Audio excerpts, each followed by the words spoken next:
स्वागत है आप सभी का पंचऋषि क्लासेस के इस ऑनलाइन प्लेटफॉर्म पर। हम लोग भारत के भूगोल का अध्ययन कर रहे हैं और भारत के भूगोल के अंतर्गत आज हमारी 26वीं क्लास है, 26th क्लास है। हम लोगों ने विभिन्न मुद्दों पर चर्चा कर ली है, उसके नोट्स बना लिए। मैं बार बार फोकस करता हूँ लिखने पर। लिखने पर मैं फोकस इसलिए करता हूँ बेटा, उसके दो तीन फायदे होते हैं। पहला फायदा ये होता है कि जब आप एग्जाम में लिखने बैठते हैं तब आपके पास शब्द होते हैं।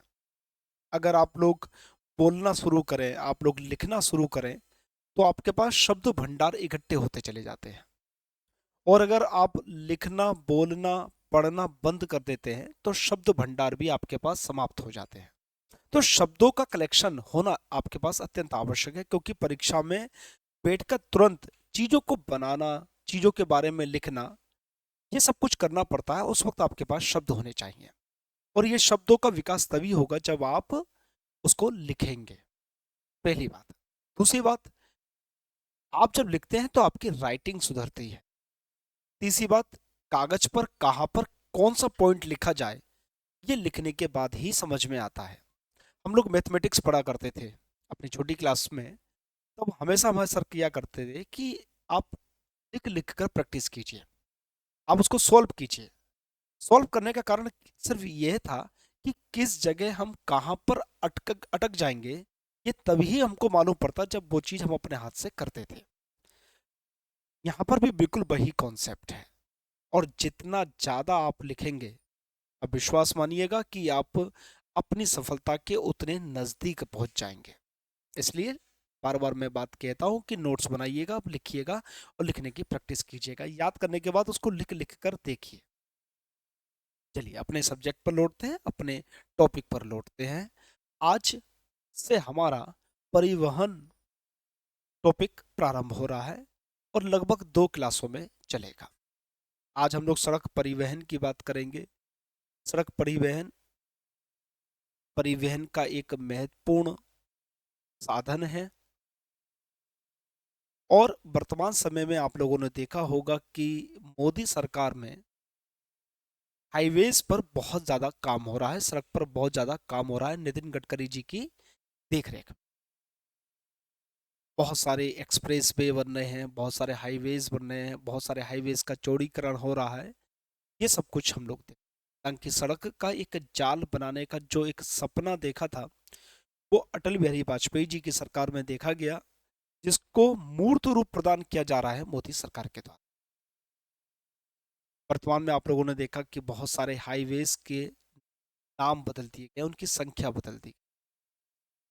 उसके पीछे भी बहुत सारा कारण है। जब हम लोग पढ़ते पढ़ते उस जगह पर पहुंचेंगे, तब हम इस चीज को देखेंगे कि कौन कौन से कारण हैं जिनकी वजह से इन सबको परिवर्तित करने की आवश्यकता पड़ी। तो हम लोग अब अपनी बिना देर किए अपनी कक्षा को प्रारंभ करते हैं। कक्षा है हमारी सड़क परिवहन। इस टॉपिक पर आज हम लोग चर्चा करेंगे, हम लोग बात करेंगे। तो साथ साथ नोट्स बनाते चलेंगे, साथ साथ लिखते चलेंगे, साथ साथ समझते चलेंगे, और ये सारे मुद्दे हमारी परीक्षा के लिए महत्वपूर्ण होने वाले हैं। तो शुरू करते हैं हम अपनी कक्षा को, और साथ में मेरे आप नोट्स भी बनाते चलिए। ठीक है, तो कक्षा को हम लोग प्रारंभ करते हैं। सड़क परिवहन आज हमारा टॉपिक रहे।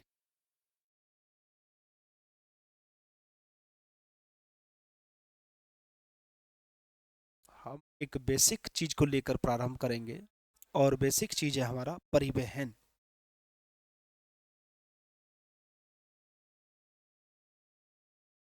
परिवहन। अब परिवहन कहते किसे हैं, परिवहन होता क्या है? परिवहन होता है एक साधन जो वस्तुओं और व्यक्तियों को एक स्थान से दूसरे स्थान तक ले जाता है। तो लिखेंगे वस्तुओं एवं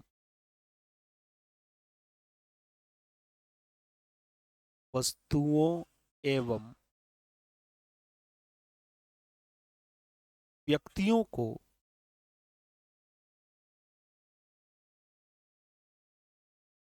वस्तुओं एवं व्यक्तियों को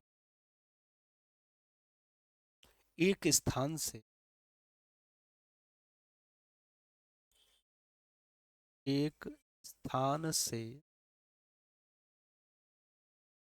दूसरे स्थान तक,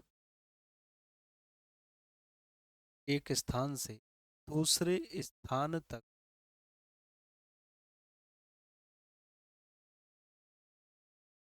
पहुंचाने का साधन। पहुंचाने का साधन। एक स्थान से दूसरे स्थान तक पहुंचाने का साधन। अगर हम इसका वर्गीकरण देखें तो हम इसको तीन कैटेगरी में डिवाइड करते हैं। एक, सड़क परिवहन।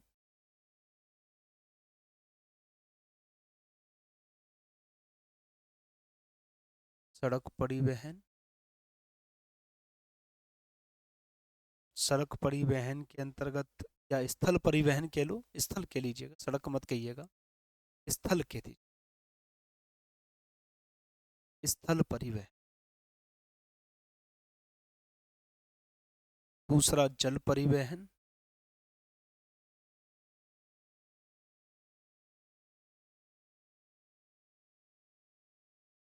और तीसरा है वायु परिवहन।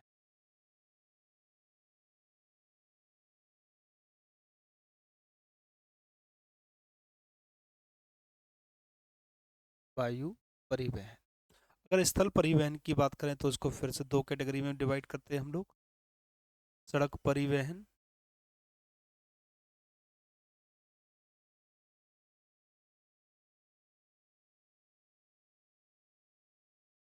और रेल परिवहन।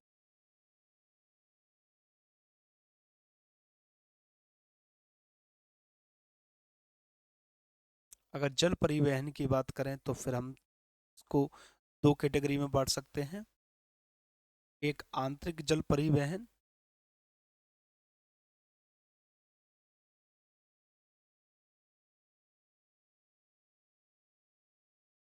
आंतरिक जल परिवहन।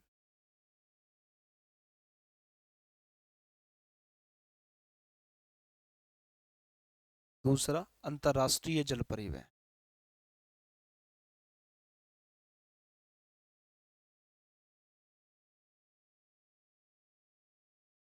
राष्ट्रीय जल परिवहन।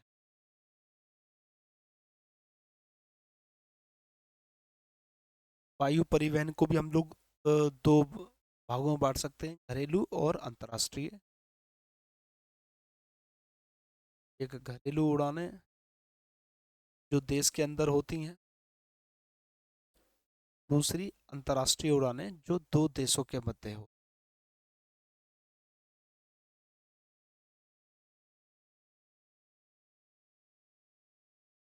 अंतर्राष्ट्रीय उड़ानें। ठीक है, ये हम लोगों ने बात की। बेटा, जो जल परिवहन होता है यह परिवहन का सबसे सस्ता साधन है। ये सबसे सस्ता साधन है। अब हम लोग बात करेंगे सड़क परिवहन। सड़क परिवहन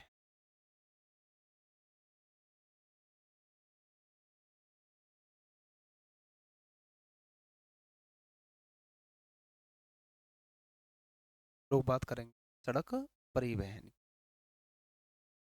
अगर हम लोग बात करें भारत की, तो भारत में सड़कों की जो कुल लंबाई है लगभग 54,72,144 किलोमीटर। बिल्कुल एग्जैक्ट तो नहीं हो सकता कि रोज ही सड़क बन रही है, तो उसकी लंबाई या जो होती है वो बढ़ती रहती है। लेकिन लमसम एक आइडिया हम लोग ले लेते हैं कि भारत में जो सड़कों की कुल लंबाई है, सड़कों की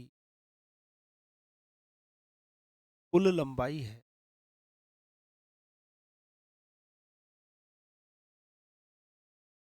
वो कितनी है?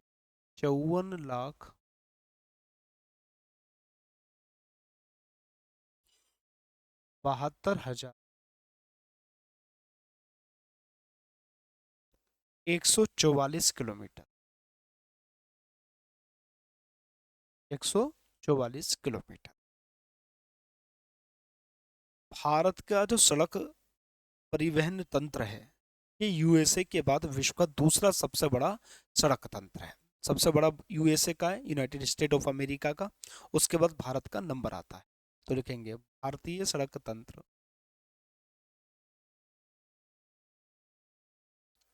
भारतीय सड़क तंत्र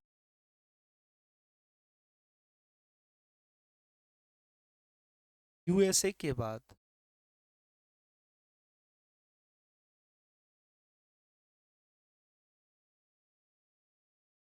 विश्व का विश्व का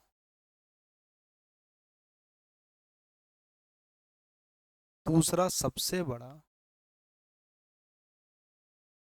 दूसरा सबसे बड़ा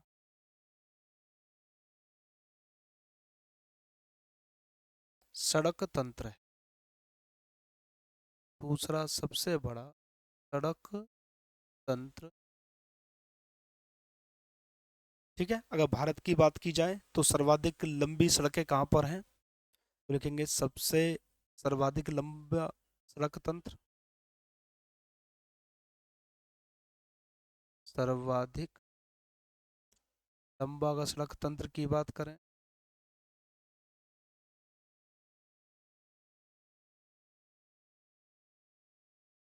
तो इसका जो राज्य है नंबर 1 पर आपका महाराष्ट्र आता है।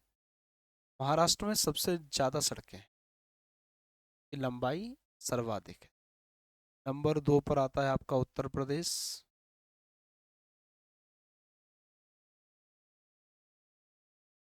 और नंबर 3 पर आता है आपका पश्चिमी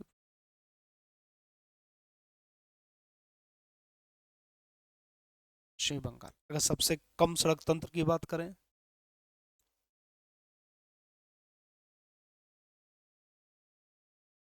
सबसे कम सड़क तंत्र की बात करें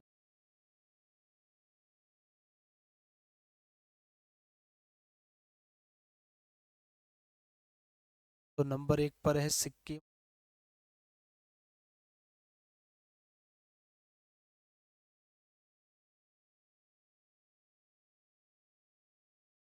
नंबर 2 पर है मिजोरम।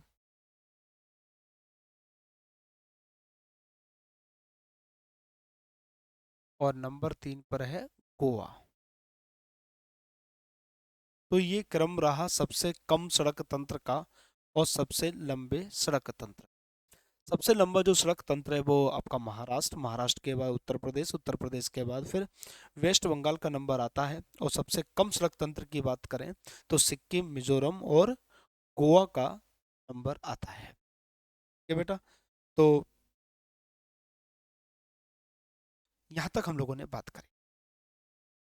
अगर सड़क घनत्व की बात की जाए तो सबसे अधिक सड़क घनत्व है केरल में, उससे कम वेस्ट बंगाल में, और उससे कम असम में।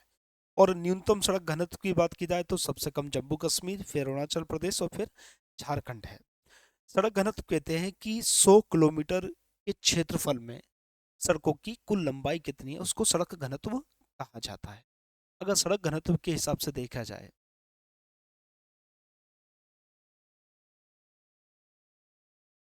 सड़क घनत्व की बात की जाए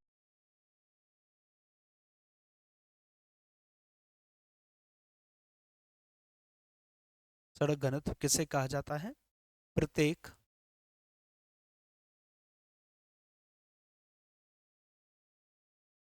प्रत्येक 100 किलोमीटर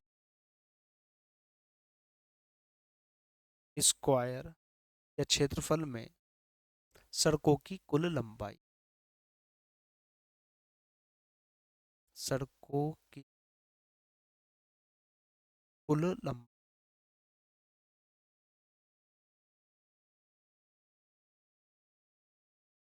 की कुल लंबाई।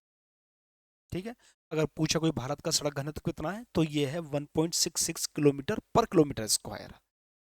तो भारत का सड़क घनत्व अगर देखा जाए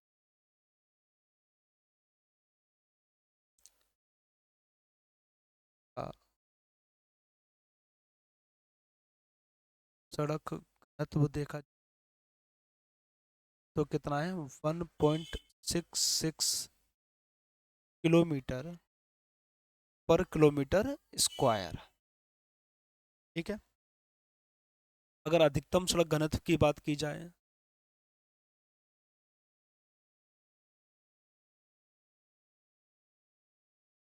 अधिकतम सड़क घनत्व की,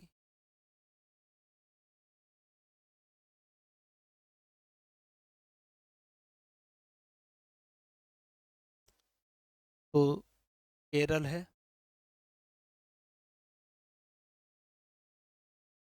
केरल से कम वेस्ट बंगाल है, सर्वाधिक केरल में है। उसके बाद पश्चिमी बंगाल में, और उससे कम असम में। ठीक है। और अगर न्यूनतम सड़क घनत्व की बात की जाए,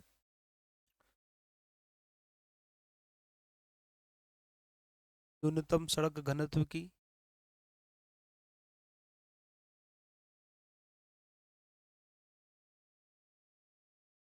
सबसे कम है आपका जम्मू कश्मीर में।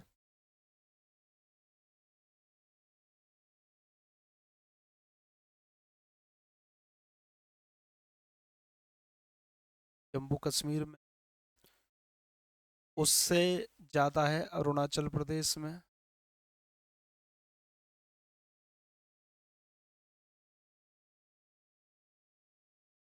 और उससे ज़्यादा है आपके झारखंड में।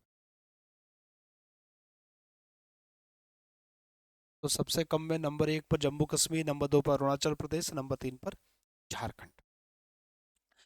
अब हम लोग देखेंगे कि सड़कों के प्रकार कितने होते हैं और कौन से सड़कों पर किसका अधिकार होता है। तो हम लोग देखेंगे सड़कों के प्रकार पर, सड़कों का प्रकार।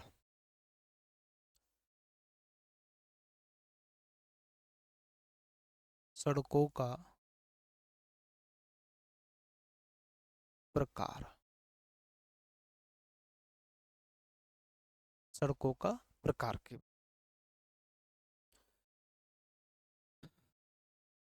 सड़कों के प्रकार में नंबर 1 पर बेटा आता है एक्सप्रेस वे। पर होते हैं जो एक्सप्रेस वे, आप लोगों ने सुना होगा Yamuna express way, Ganga express way, express way. और इस पर जो अधिकार होता है इसको कंस्ट्रक्शन का, इसके मेंटेनेंस का, वो होता है केंद्र सरकार के पास। केंद्र सरकार। उसके बाद होता है राष्ट्रीय राजमार्ग, नेशनल हाईवेज। राष्ट्रीय राजमार्ग, नेशनल हाईवेज। और ये भी केंद्र सरकार के अधीन आते। उसके बाद आती हैं राज्य राजमार्ग, स्टेट हाईवेज, राज्य राजमार्ग। और जिला सड़कें, जिला सड़कें वो होती हैं जो दो जिला के मुख्यालयों को मिलाती हैं। जिला सड़कें दो जिलों के मुख्यालय को मिलाने वाली सड़कें कहलाती हैं जिला सड़कें। इसमें 75% योगदान केंद्र सरकार का होता है,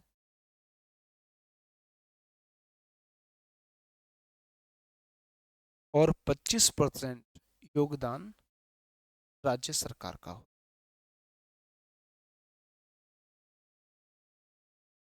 राज्य सरकार का हो।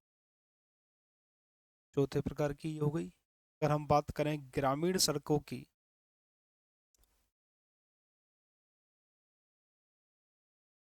ग्रामीण सड़कें जो आपके गाँव में बनती हैं, उसमें 50% सेंट्रल का यानी कि केंद्र सरकार का योगदान होता है। उसका खर्चा 50% केंद्र सरकार देखती है, और 50% राज्य सरकार, राज्य सरकार दे।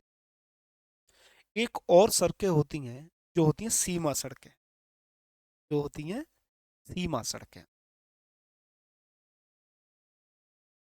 बॉर्डर रोड्स होते हैं, सीमा सड़कें। और सीमा सड़कें केंद्र सरकार यानी कि रक्षा मंत्रालय के केंद्र सरकार या हम कहें रक्षा मंत्रालय के अधीन हो। तो ये सड़कों का एक नोमेनक्लेचर रहा कि कौन सी सड़कें होती हैं और किसका स्वामित्व, किसका नियंत्रण किसके पास होता है। तो एक्सप्रेस वे, आप लोगों ने बहुत सारे एक्सप्रेस वे के नाम सुने होंगे, सब केंद्र सरकार के अंदर। इसके अलावा नेशनल हाईवेज केंद्र सरकार, स्टेट हाईवेज और जिला सड़कें वो होती हैं जो दो जिलों के मुख्यालयों को जोड़ती हैं, वो होती हैं जिला सड़कें। उसमें 75 और 25 का रेशियो होता है। अगर जो गांव में कनेक्टेड होती हैं सड़कें, जिसको गांव में काली सड़क कहा जाता है, उसमें 50-50% का योगदान होता था सेंट्रल का, और स्टेट का रेशियो जो होता है वो 50-50% होता है। अगर हम बात करें सीमा सड़कों की जो बॉर्डर पर बनती हैं, वो केंद्र सरकार के अधीन होती हैं और उसको रक्षा मंत्रालय देखता है। अब हम लोग बात करेंगे कि वो कौन से संगठन हैं, वो कौन सी इकाइयां हैं, वह कौन सा कंपनीज हैं जो इन सड़कों का निर्माण करती हैं। तो एक बार हम उनको लिख लेंगे जिससे कि हमको एक आइडिया लगे कि कौन कौन सी कंपनीज इसके अंतर्गत आती हैं। तो जैसे अगर आप लोग बात की जाए, बीआरओ है, अ, जो सड़कों पर सीमा सड़कों का निर्माण करती है, वो बीआरओ के अंतर्गत आता है। इसलिए national highway authority of India है, एनएचएआई है। तो ये सारे वो संगठन हैं जो सड़कों का निर्माण करते हैं, विभिन्न सड़कों का निर्माण करते हैं। तो अब हम इसको लिख लेते हैं कि वो कौन कौन से संगठन हैं जो इनका निर्माण करते हैं, इन सारी चीज़ों का निर्माण करते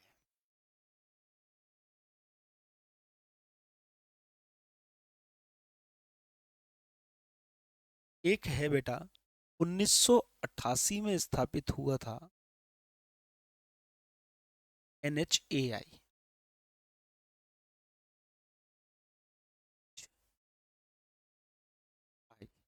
इसका नाम है नेशनल हाईवे अथॉरिटी ऑफ, ये हिंदी इंग्लिश दोनों में, नेशनल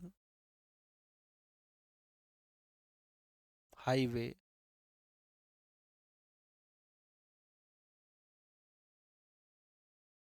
अथॉरिटी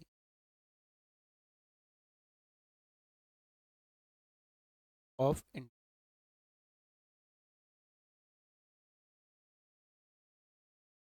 ये हिंदी में कहते हैं भारतीय राष्ट्रीय राजमार्ग प्राधिकरण। भारतीय राष्ट्रीय राजमार्ग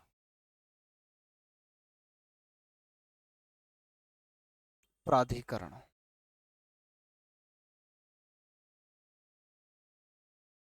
प्राधिकरण।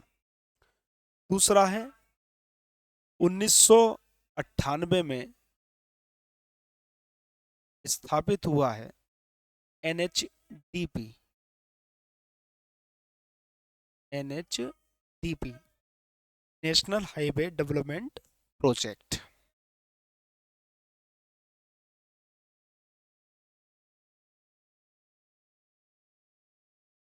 National highway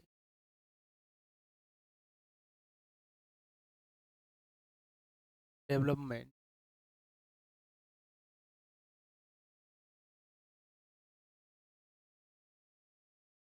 development project.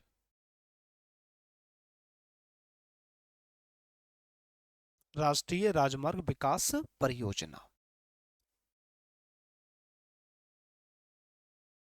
राष्ट्रीय राजमार्ग विकास परियोजना।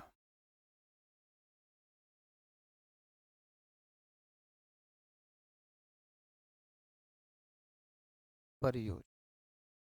ये जो एनएचटीपी है, इसने क्या करा था कि जो स्वर्णिम चतुर्भुज है, या उत्तर दक्षिण या पूर्व पश्चिम जो गलियारा है, उसका निर्माण करा था। गोल्डन क्वाड्रेंट या north south and west east corridor का निर्माण इसी ने, अगर हम लोग लिखेंगे तो स्वर्णिम चतुर्भुज है क्या, मैं भी समझाऊंगा आपके लिए।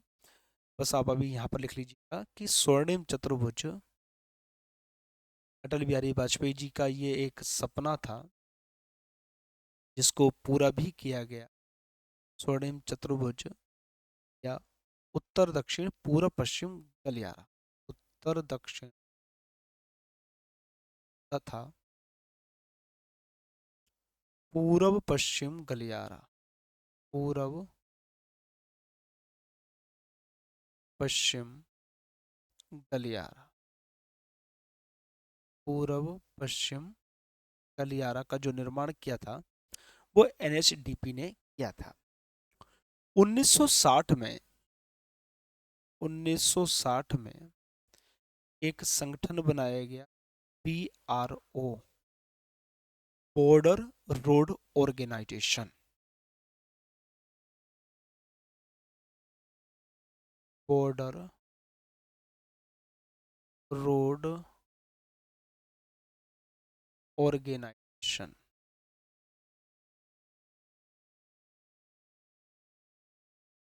बॉर्डर रोड ऑर्गेनाइजेशन, सीमा सड़क संगठन, सीमा सड़क संगठन, जो कि सीमाओं पर सड़कों का निर्माण करता है, वो कहलाता है सीमा सड़क संगठन, BRO, जो कि 1960 में स्थापित हुआ। तो बेटा, अब हम लोग बात करते हैं स्वर्णिम चतुर्भुज की और उत्तर दक्षिण या पूर्व पश्चिम गलियारे। तो इसको हम लोग एक चित्र के माध्यम से ही करेंगे।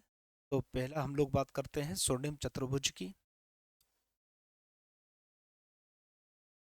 इसको चित्र बनाकर आना, जिससे कि आपको समझने में आसानी और समझ सको। बात करते हैं हम स्वर्णिम चतुर्भुज की। स्वर्णिम चतुर्भुज के अंतर्गत 4 नगरों को देखा जाए। एक आपका दिल्ली, दिल्ली,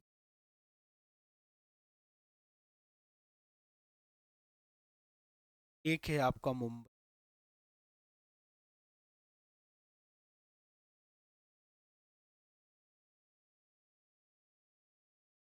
एक है आपका चेन्नई,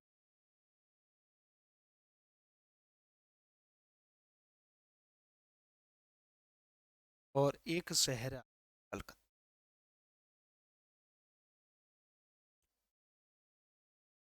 कोलकाता, कोल। ये 4 शहर हैं। इन 4 शहरों को जोड़ा गया है। कैसे जोड़ा गया है? दिल्ली,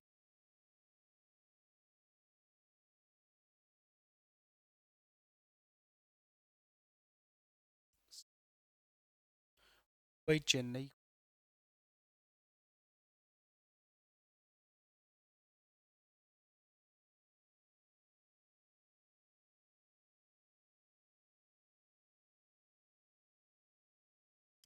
दिल्ली कोलकाता को,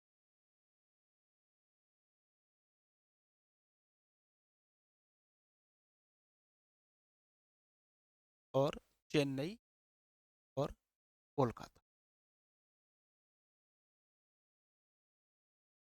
इस तरह जोड़ा।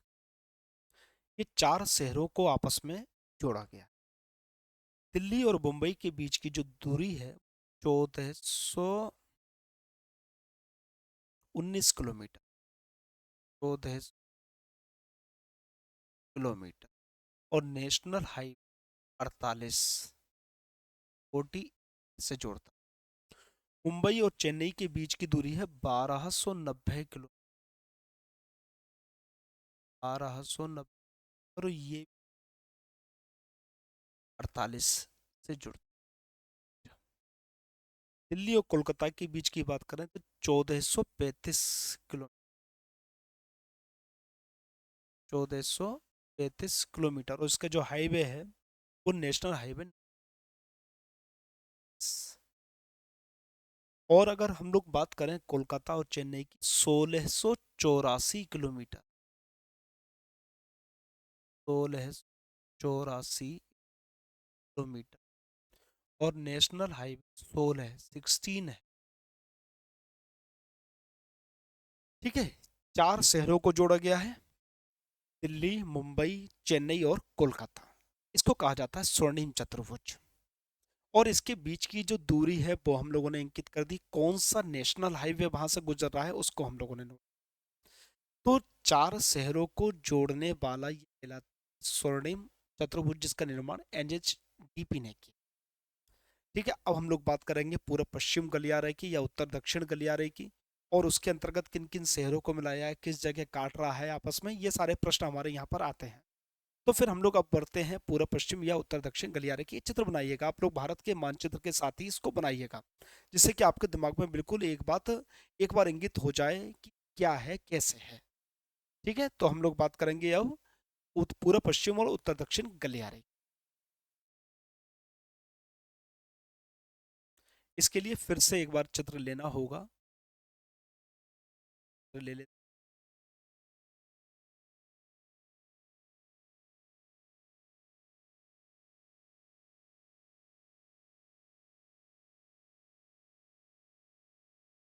ये अब हम लोग बात करेंगे पूर्व पश्चिम और उत्तर दक्षिण गलियारा।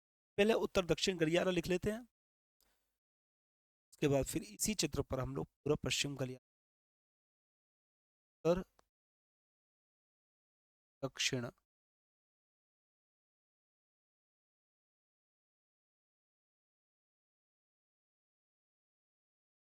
उत्तर दक्षिण गलियारा।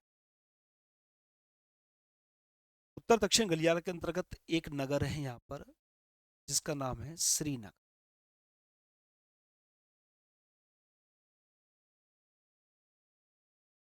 और एक नगर है बिल्कुल दक्षिणतम बिंदु, उसका नाम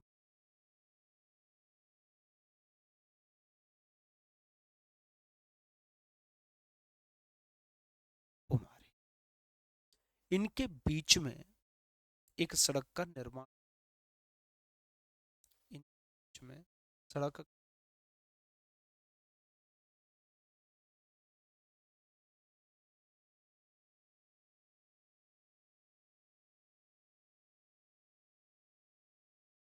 3745 किलोमीटर, 7 किलोमीटर श्रीनगर से कन्याकुमारी के बीच में, 745 किलोमीटर की लंबाई।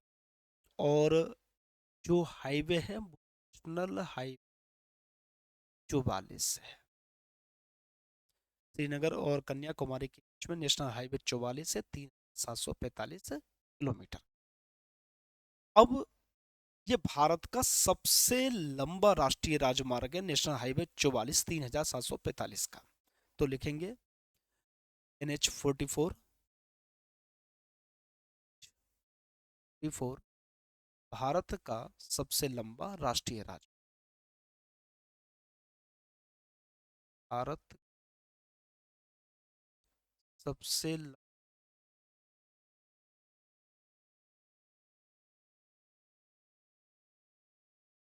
राष्ट्रीय राष्ट्रीय राजमार्ग 3745 किलोमीटर है। कहाँ कहाँ से होकर जाता है? जम्मू कश्मीर,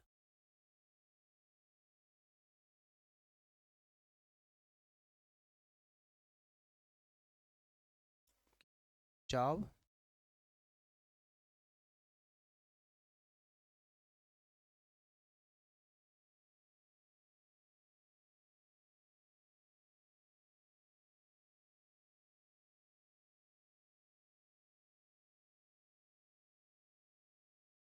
उत्तर प्रदेश,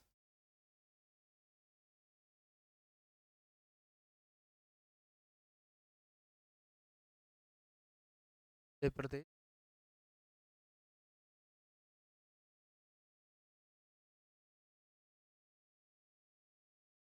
राजस्थान,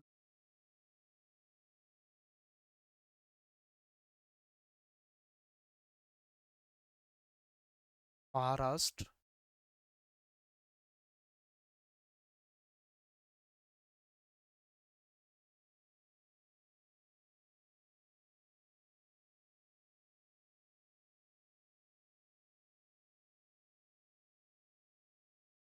कर्नाटक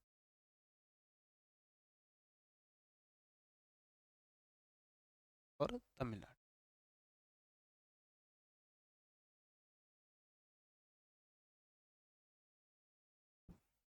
इन राज्यों से होकर गुजरता है।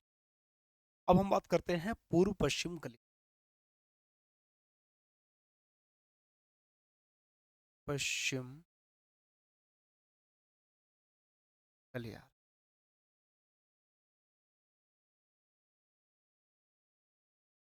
वो पश्चिम, यहाँ पर पश्चिम में एक नगर है जिसका नाम है पोरबंदर। गुजरात राज्य में पोरबंदर। और असम में स्थान है सिलचर।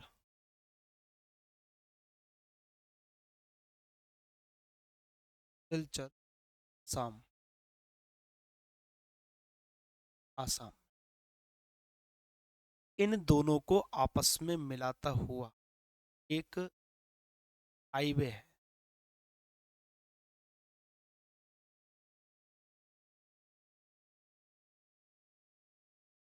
वो आपस में मिलाता हाईवे,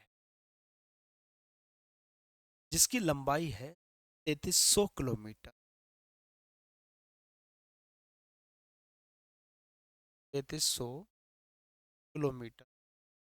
और नेशनल हाईवे 27, इससे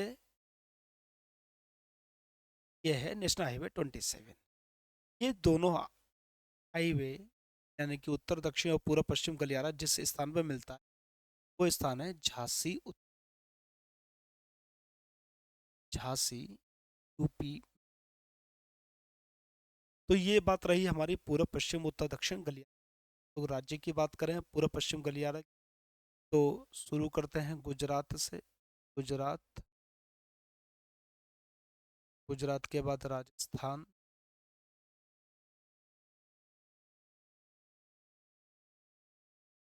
स्थान के बाद मध्य प्रदेश,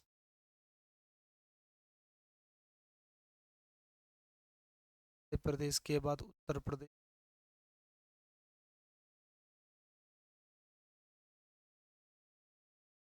उत्तर प्रदेश के बाद बिहार,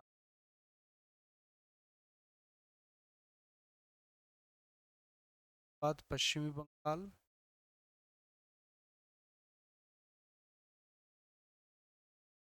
और पश्चिमी बंगाल सम। इन राज्यों से होकर ये उत्तर दक्षिण और पूर्व पश्चिम गलियारा गुजरता है। इस गलियारा से संबंधित बहुत अच्छे प्रश्न बनते हैं। एक ही निम्न में से किस राज्य से होकर नहीं गुजरता, निम्न में से किस राज्य से होकर गुजरता है, इस हाईवे की लंबाई कितनी, ये कौन सा हाईवे है, इससे संबंधित प्रश्न आपके आते हैं। तो उसके लिए हमको ये चित्र बहुत आवश्यक हो जाता है। ये चित्र को बनाना हमारे लिए बहुत लाभदायक हो जाता है।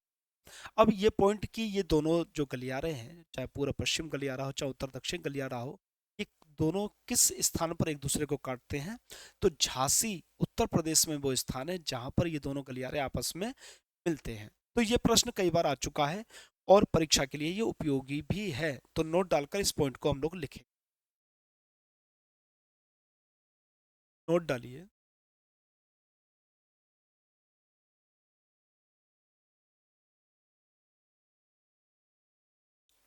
ये दोनों गलियारे,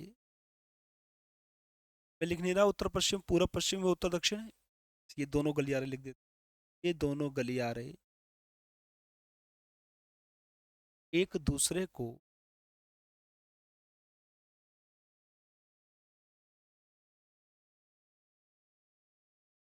एक दूसरे झांसी, यूपी, झांसी में काटते हैं।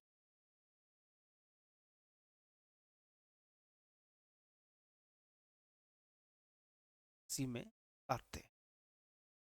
ठीक है बेटा। अब हम लोग बात करेंगे राष्ट्रीय राजमार्गों के नामांकन की पद्धति।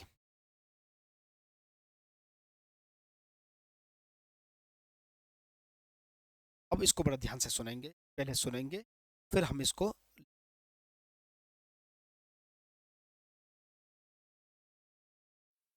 देखिए पहले जब देश का बंटवारा हुआ, देश के बंटवारे के बाद बहुत सारे रोड्स बने, लेकिन कभी कहीं बना, कभी कहीं बना, कहीं भारत में कहीं बना, और उसका नामांकन फिर बनने की क्रम के आधार पर देते चले गए। देखिए, इससे बड़ा प्रॉब्लम होने लगी कि नेशनल हाईवे 1 कहीं पर है, 2 कहीं पर है, 3 कहीं पर है। तो एक क्रम एक तरह से याद करना या एक तरह से देखना बड़ा मुश्किल हो गया। तो अभी फिलहाल के नामांकन को बदला गया। नामांकन को बदलने का एक नियम बनाया गया। बड़ा नियम सुनिएगा आप लोग। जो नेशनल हाईवे पूरब और पश्चिम को आपस में जोड़ते हैं, पूरब और पश्चिम को आपस में जोड़ते हैं, उन्हें विषम संख्या दी गई। विषम संख्या होती है जो 2 से विभाजित ना हो।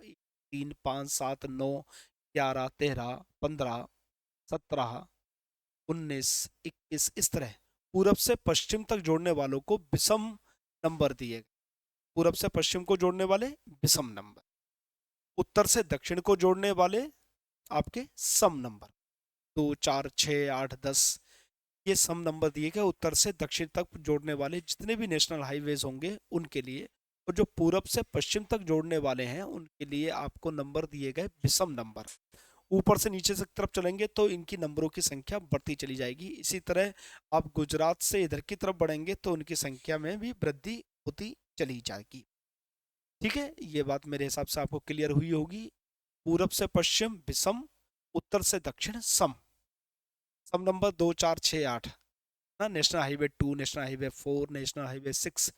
और अगर पूरब से पश्चिम तक जोड़ रहे हैं तो नेशनल हाईवे 1, 3, 5, 7, जो विषम संख्या है। और इसके आधार पर ही हम लोगों का परिवर्तित किया गया। जैसे आप लोग देखिएगा, पूरब से पश्चिम तक जोड़ा गया, जो हम लोगों ने उत्तर पूरब पश्चिम गलियारा देखा था, तो पूरब पश्चिम के लिए क्या बताया, विषम संख्या 27 विषम संख्या है। और जो उत्तर से दक्षिण तक जोड़ते हैं उनके लिए सम संख्या दी गई है। जैसे नेशनल हाईवे 44, 44, तो 44 जो दी गई है संख्या वो एक सम संख्या है, जो उत्तर दक्षिण के हाईवेज को आपस में जोड़ने के लिए। पूर्व पश्चिम विषम, उत्तर दक्षिण सम, इसको याद रखिए। तो इसको हम लोग लिखेंगे, इसको हम लोग तो हेडिंग दीजिएगा, राष्ट्रीय राजमार्गों के नामांकन की पद्धति।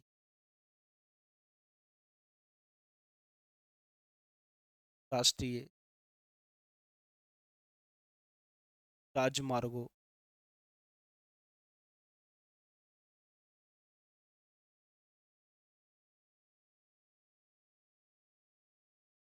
पद्धति।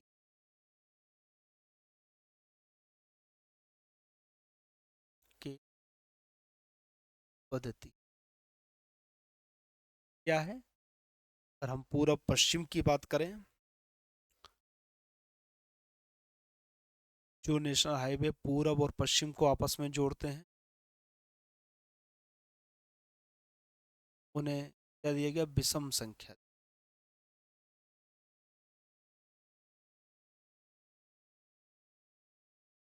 विषम। और जो उत्तर दक्षिण को आपस में जोड़ते हैं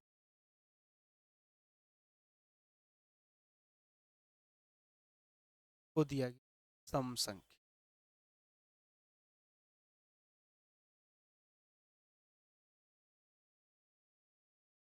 तो क्या दिया गया, सम संख्या दी।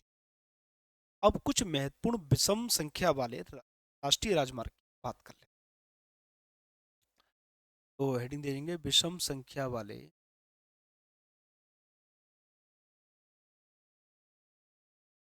विषम संख्या मतलब पूरब से पश्चिम, सम संख्या राष्ट्रीय राजमार्ग।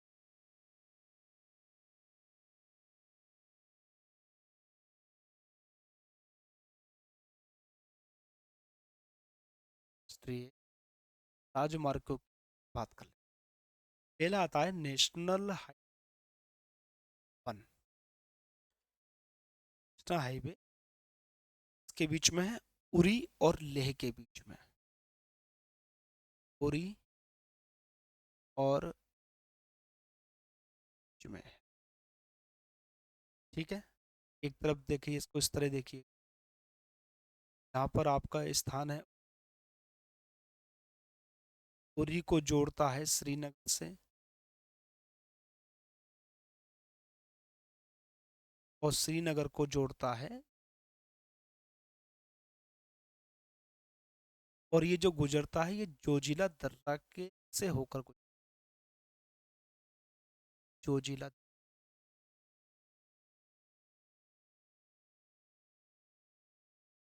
इसके बारे में क्या है, ये दो नवनिर्मित केंद्र शासित प्रदेशों की राजधानी को जोड़ता है। तो ये लिखेंगे दो नवनिर्मित, 2019 में बनी है। दो नव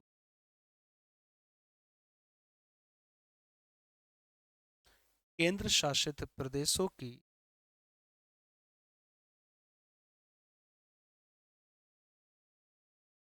केंद्र शासित प्रदेशों की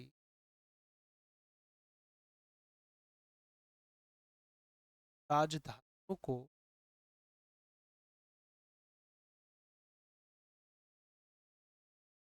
राजधानी जोड़ता है। कौन सा? नेशनल हाईवे, जो कि जोजिला दर्रा से होकर गुजरता है। ठीक है बेटा, चलिए आगे। अब नेशनल हाईवे 3 की बात, जो जो महत्वपूर्ण है हम उनकी बात कर लेंगे। नेशनल 3 और नेशनल हाईवे 3 अटारी, अटारी बॉर्डर है पंजाब में, अटारी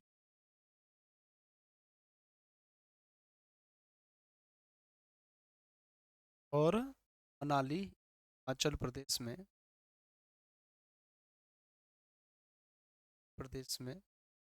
इसको जोड़ता है नेशनल हाईवे 3। बात करते हैं नेशनल हाईवे 5 की। नेशनल हाईवे 5 लुधियाना पंजाब को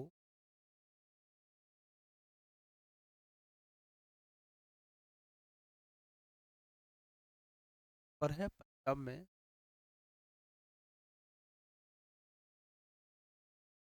वो शिमला, जो कहाँ पर है, हिमाचल प्रदेश में, उसको जोड़ता है। अब बात करते हैं नेशनल हाईवे 13।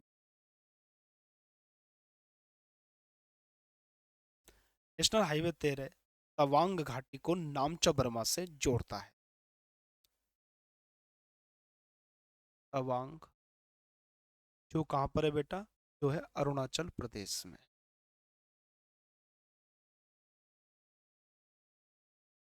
अरुणाचल प्रदेश में इसको नामचा बरवा, नामचा से जोड़ता है, जो कहाँ पर है, ये का है प्रदेश, अरुणाचल प्रदेश में, यानी कि चीन की सीमा पर स्थित है। इसकी विशेषता कहाँ है, ये भारत चीन सीमा पर स्थित, भारत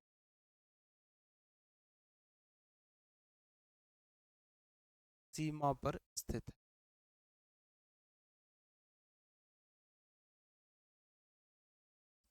भारत सीमा पर स्थित नेशनल हाईवे 13। अब बात करते हैं नेशनल हाईवे 9 की, जो 19 है, नेशनल हाईवे कोलकाता को जोड़,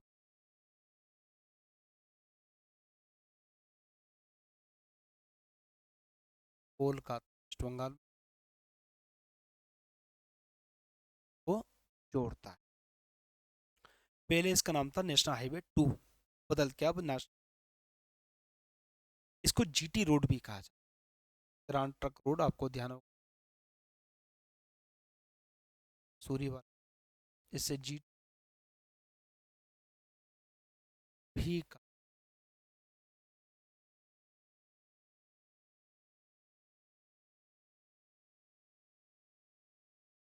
जाता है। अब हम बात करते हैं नेशनल हाईवे 27,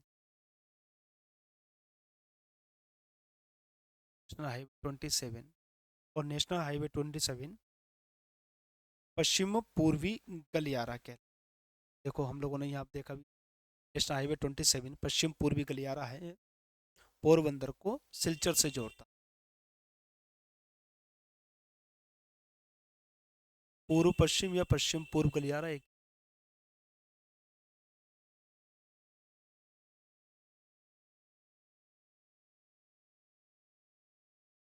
पश्चिम नेशनल हाईवे 27। अब बात करते हैं नेशनल हाईवे 3 की।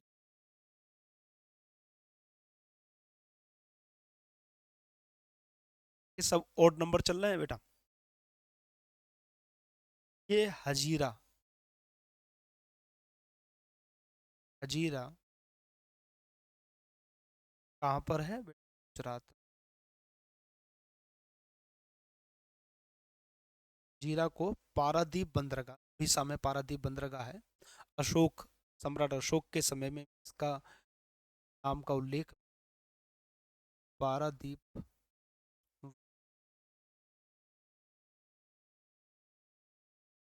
पर है।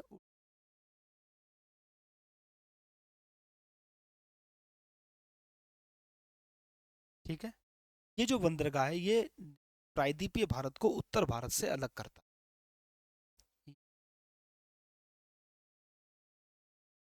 प्रायद्वीपीय भारत,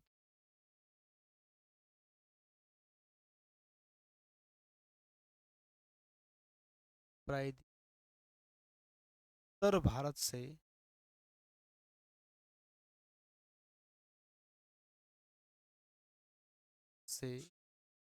अलग कर,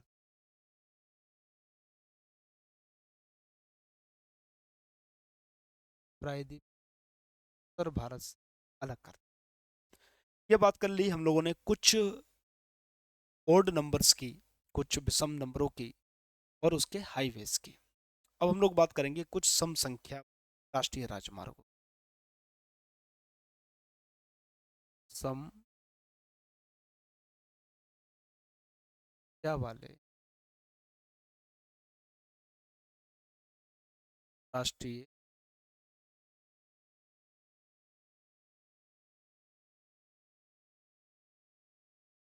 सम संख्या वाले राष्ट्रीय राजमार्गों की। सबसे पहले बात करेंगे टू की, नेशनल हाईवे टू की। देखो वन तो आ गया ओड में, ये इवन में आ गया। ये डिब्रूगढ़ को मिजोरम से जोड़ता है। और डिब्रूगढ़ है बेटा आसाम में।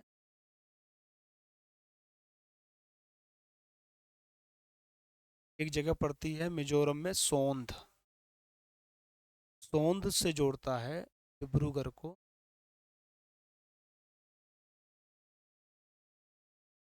ठीक है। ये सबसे पूर्वतम राष्ट्रीय राजमार्ग और ये भारत म्यांमार सीमा पर स्थित है। दो विशेषताएं हैं। भारत का सबसे पूर्वतम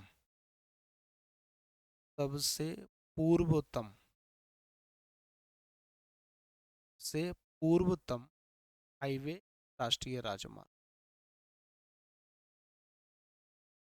राष्ट्रीय राजमार्ग भारत म्यांमार सीमा पर स्थित है। म्यांमार सीमा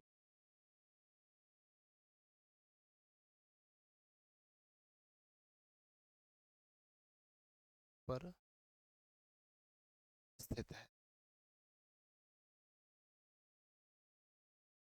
ठीक है।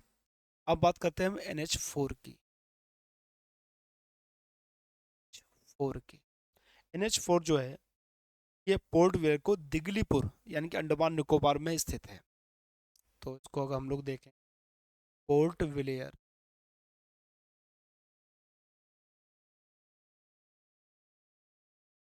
इससे दिगलीपुर दोनों ही अंडमान निकोबार में है। पूर्व अंडमान निकोबार स्थित है।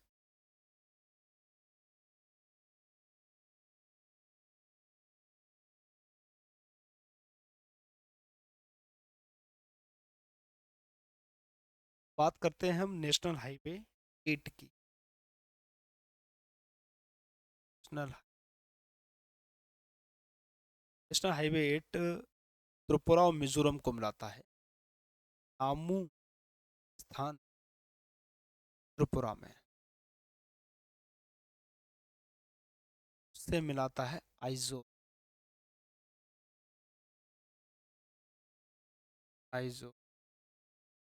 मिजोरम।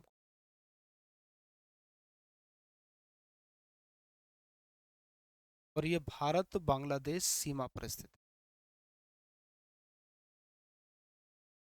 बांग्ला सीमा पर स्थित है। सीमा स्थित है।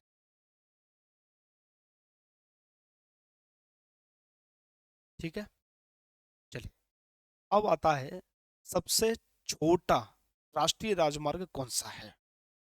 भारत का सबसे छोटा राष्ट्रीय राजमार्ग 966 बी है, 5 किलोमीटर का, केवल केरल में है, वेलिंगटन से कोची के बीच में।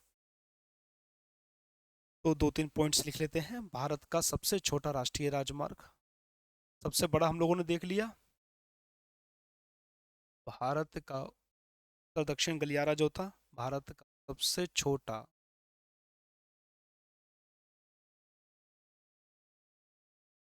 राष्ट्रीय राजमार्ग, से छोटा राष्ट्रीय राजमार्ग की अगर हम, तो यह है 966 बी, 5 किलोमीटर का है। और ये कहाँ पर है, केरल में है, वेलिंगटन को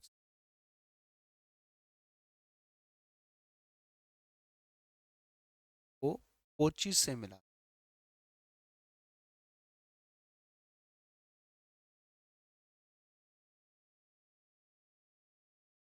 ठीक है बेटा। अगर बात की जाए सबसे लंबी सड़क सुरंग कौन सी है, तो मैं पहले ही बता चुका हूँ, जब मैं दर्रे पढ़ा रहा था मैंने उस समय भी बताया था आपके लिए। चेनानी नौसेरी सुरंग है, जिसको डॉक्टर श्यामा प्रसाद मुखर्जी सुरंग कहा जाता है, लगभग 9.2 किलोमीटर लंबी है। तो सबसे लंबी सड़क सुरंग की बात की जाए से,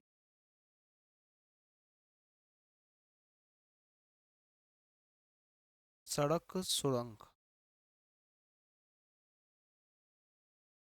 सुरंग की बात की जाए तो कौन सी है, वो है चेनानी नौसेरी सुरंग। चेनानी नौसेरी सुरंग, इसको कहा जाता है डॉक्टर श्यामा प्रसाद मुखर्जी सुरंग। श्यामा प्रसाद मुखर्जी सुरंग।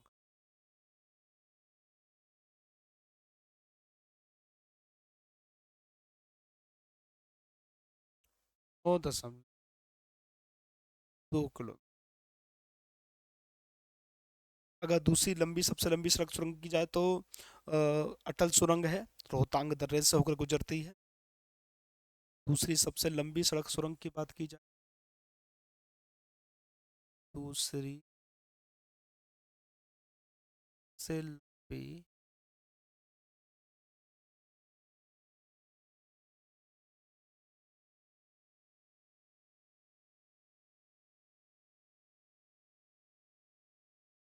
सड़क सुरंग की बात की जाए तो वो है अटल सुरंग।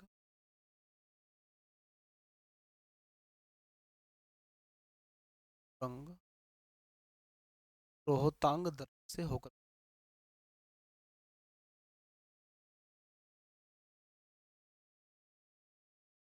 रोहतांग दर्रे से होकर गुजरती है। तो बेटा ये हम लोगों ने अध्ययन किया सड़क परिवहन। इसके अंतर्गत कुछ बातें बड़ी महत्वपूर्ण थी जो आपकी परीक्षाओं में आ सकती हैं। सबसे पहले परिवहन प्रकार, उसके बाद सड़क परिवहन को शुरू किया, सबसे लंबा सड़क तंत्र कहाँ है, सब सड़क तंत्र कौन सा है, सड़क घनत्व की बात करी, उसमें कौन सा प्रदेश अव्वल है, कौन सा प्रदेश पिछड़ा हुआ है, उसकी बात की। उसके बाद हम लोगों ने सड़कों के प्रकार देखे, उस पर किसका नियंत्रण है उसकी हम लोगों ने बात की, कौन बनाने में कितना खर्चा देता है उसकी हम लोगों ने बात की। उसके बाद हम लोगों ने कौन कौन सी एजेंसीज हैं जो इन सड़कों का निर्माण करती हैं उसकी बात, चाहे वो national highway authority of India हो, नेशनल हाईवे डेवलपमेंट प्रोजेक्ट हो, चाहे वो बीआर हो, हमने उसकी चर्चा की। उसके बाद हम लोगों ने सोडियम चतुर्भुज को देखा, जो 4 महत्वपूर्ण शहरों को दिल्ली, मुंबई, चेन्नई और कोलकाता को आपस में जोड़ता है। उसके बाद हम लोगों ने उत्तर दक्षिण गलियारा, पूर्व पश्चिम गलियारा देखा, वो स्थान देखा जहाँ पर ये एक दूसरे को काटते हैं, वो स्थान झांसी है उत्तर प्रदेश में। उसके बाद हम लोगों ने नामांकन की पद्धति देखी, उसमें पूर्व पश्चिम को हम ओड नंबर से देंगे, उत्तर दक्षिण को हम इवन नंबर से देंगे, सम संख्या पर देंगे, 2 4 6 8 10 उस प्रकार से देंगे। उसके बाद हमने कुछ इवन और कुछ ओड नंबर के राष्ट्रीय राजमार्गों को देखा, सबसे छोटा सबसे लंबा राष्ट्रीय राजमार्ग देखा। ये सारे प्रश्न हमारी परीक्षा के लिए बहुत महत्वपूर्ण हैं। अब जो बचा हुआ उसमें हम रेल परिवहन है, वायु परिवहन है, जल परिवहन है, उन सब का अध्ययन करें। तो आज सड़क परिवहन तक ही सीमित रहेगा और कल हम लोग अपनी अगली कक्षा में और बाकी परिवहन साधनों का अध्ययन करें। रहिएगा, अपने दोस्तों, मित्रों, साथियों सबको शेयर कीजिएगा, लाइक कीजिएगा और अधिक से अधिक प्रसारित कीजिएगा, जिससे कि सभी बच्चों को लाभ हो सकें। तो मिलते हैं हम लोग अपनी नेक्स्ट कक्षा में, तब तक का बहुत बहुत